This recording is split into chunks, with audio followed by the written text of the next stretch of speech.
जय जय रघुवीर समर्थ। जय जय रघुवीर समर्थ। जय जय रघुवीर समर्थ। उपस्थित सर्व श्रोतेजन हो, चैतन्य आत्मन हे चॅनल आपणा सर्वांचं आजच्या ग्रंथ वाचनाच्या उपक्रमात हार्दिक स्वागत करीत आहे। आजचा आमचा ग्रंथ वाचनाचा 75वा दिवस 16 मार्च 2026 सोमवार। सध्या आपण समर्थ श्री रामदास स्वामी लिखित सार्थ श्री दासबोध या ग्रंथाचे क्रमशः वाचन करीत आहोत। तेव्हा आजच्या वाचनास सुरुवात करण्यापूर्वी आपण प्रथम समर्थ श्री रामदास स्वामी यांना गुरुवंदना अर्पण करूया। गुरुर्ब्रह्मा गुरुर्विष्णू गुरुर्देवो महेश्वरः गुरुर्साक्षात् परब्रह्म तस्मै श्री गुरवे नमः। तस्मै श्री गुरवे नमः। तस्मै श्री गुरवे नमः। जय जय रघुवीर समर्थ।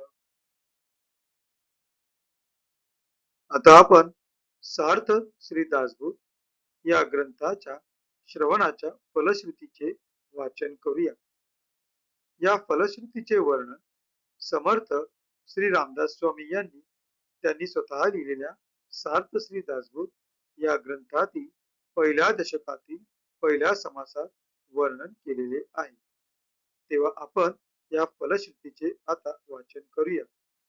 सर्व संशय एकदम नाहीसे होऊन क्रियेमध्ये म्हणजे आचारामध्ये ताबडतोब फरक पडतो। आता येथे समर्थ श्री रामदास स्वामी यांना आपल्याला सांगावयाचे आहे की जो जो व्यक्ती सार्थ श्री दासबोध या ग्रंथाचे वाचन किंवा श्रवण नित्य नियमाने करेल त्या व्यक्तीच्या आचरणामध्ये ताबडतोब फरक पडतो। सायुज्य मुक्तीचे रहस्य कळून येऊन तिच्या प्राप्तीचा सुलभ मार्ग सापडतो। दुसऱ्या बिकट साधनांचे कारण पडत नाही। अज्ञान दुःख व भ्रांती यांचा नाश होऊन तत्काळ ज्ञानाचा लाभ होतो अशी या ग्रंथाची फलश्रुती आहे। योग्यांचे परमभाग्य असे वैराग्य अंगामध्ये बांधते। विवेक व चातुर्य यथायोग्य प्राप्त होते। जे कोणी संशयग्रस्त अवगुणी व अवलक्षणी असतील ते सुलक्षणी धूर्त तत्ववेत्ते चतुर व समयज्ञ असे होतील। आळशी असतील ते उद्योगी होतील। पाप्यांना पश्चाताप होऊन ते शुद्ध होतील आणि भक्ती मार्गाचे निंदक असतील तेही भक्ती मार्गाला वंदन करू लागतील। बद्धांचेच मुमुक्षु होतील व मूर्ख अति दक्ष होतील। अभक्तांना भक्ती मार्गाच्या योगाने मोक्ष मिळेल। अनेक दोषांचा नाश करून पतित असतील तेच पावन होतील। तात्पर्य हा ग्रंथ नुसता ऐकल्याने प्राण्याला उत्तम गती मिळेल। देहबुद्धीमुळे येणारे अनेक प्रकारचे धोके संशयाचे अनेक धागेदोरे संसारातील अनेक उद्वेग हा ग्रंथ ऐकल्याने नाश पावतील। हा ग्रंथ ऐकल्याने अधोगती चुकून मनास विश्रांती व समाधान मिळेल अशी या ग्रंथाची फलश्रुती आहे। ज्याचा भावार्थ जसा असेल तसे त्याला फळ मिळेल। जय जय रघुवीर समर्थ। आता आपण ग्रंथाच्या क्रमशः वाचनास सुरुवात करीत आहोत. सध्या आपण सार्थ श्री दासबोध या समर्थ श्री रामदास स्वामी लिखित ग्रंथातील तिसऱ्या दशकातील 5व्या समासाचे, ज्याचे नाव आहे सगुण परीक्षा, या समासाचे वाचन करीत आहोत. मागील भागात आपण ओवी क्रमांक 11 ते ओवी क्रमांक 20 या ओव्यांचे त्यांच्या मराठीतील अनुवादासहित वाचन केले. आज आपण पुढील 10 ओव्यांचे त्यांच्या मराठीतील भाषांतरासहित वाचन करूया. आपणासमोर जे पृष्ठ दिसत आहे त्या पृष्ठातील वरून चौथी ओळ, ज्याची सुरुवात होते ज्या कारणे केले नवस या शब्दांनी, तर तिथूनच आपण आजच्या वाचनास प्रारंभ करूया. ज्या कारणे केले नवस, ज्या कारणे केले सायास, ते पुत्र पितयास मारिती पहा. ऐसी आली पापकळी, आश्चर्य मानिले सकळी, उभे तोडी ती कळी नगर लोक. पुढे बैसोन 5 जण, वाटे केले तत्समान, बाप लेकांचे भांडण तोडिले तेही. बापास वेगळे घातले, पोपट बांधून दिधले, मन कांतेचे लागले स्वार्थ बुद्धी.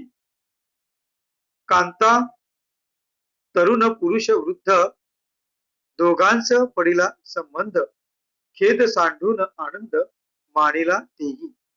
स्त्री सापडली सुंदर, गुणवंत आणि चतुर, म्हणे माझे भाग्य थोर वृद्धपणी.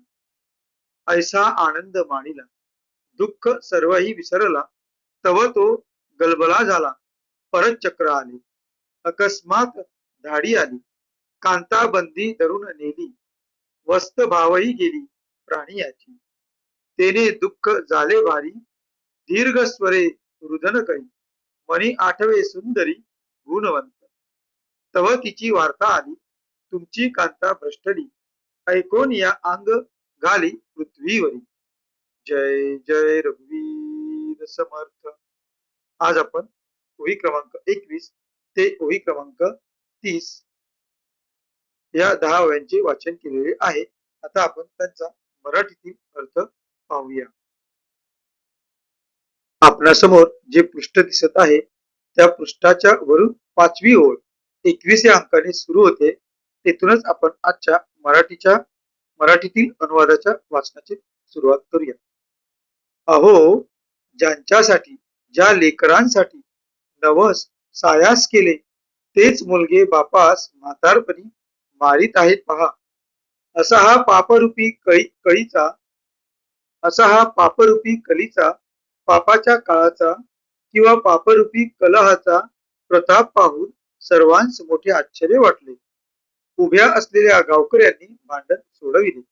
नंतर 5 जणांनी जमून सर्वांचे समाधान होईल असे वाटे केले व बाप लेकांचे भांडण मिटविले.